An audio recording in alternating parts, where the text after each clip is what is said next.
Hi, it's Christopher Barker. Yesterday I went down to Westminster.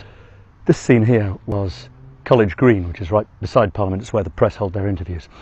With our Prime Minister using the Queen's speech to declare all the magic tricks that he'd apparently pull for you if you voted for him in the next general election, we in the Brexit Party wanted the backdrop to look a bit different from the usual choreographed Remainer rabble touting EU flags.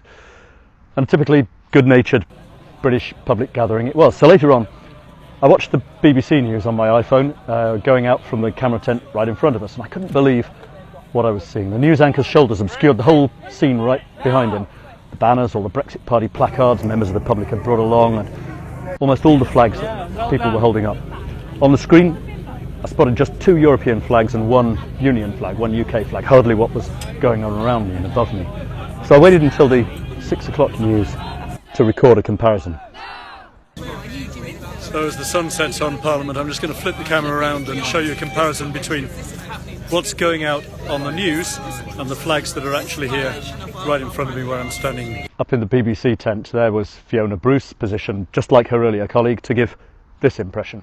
While the Queen's speech took place earlier here at Westminster, Laura Kuenssberg dispensed with a tent altogether to put a rooftop and the tree canopy in the way of a public the BBC might prefer to wish away. The folks on Channel 4 News found a different solution. If today's public aren't on the correct side of the debate, just look the other way. Or do your filming around the back of your own camera tents instead. Yesterday's creative prize goes to Sky News. To avoid showing you, the public who'd turned out at Parliament, from their vantage point outside Parliament, they filmed, well, Parliament in a puddle, Parliament in the sky, and Downing Street, which isn't by Parliament. But of course our press go to great lengths to be balanced, don't they?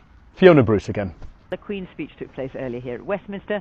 There's 2 European flags, 2 national flags, balanced, see?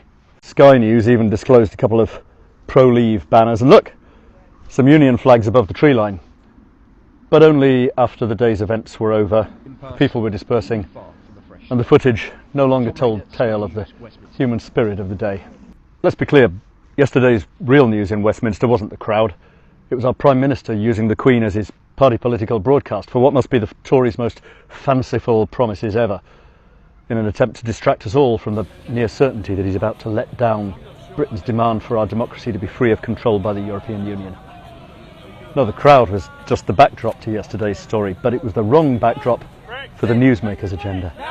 So unlike the usual backdrop by College Green, you didn't get to see it. Does that matter? If you just wanted to know what was said in Parliament, perhaps it doesn't. But if you thought you were getting a fair view of the balance of British opinion from your television news, of course it matters.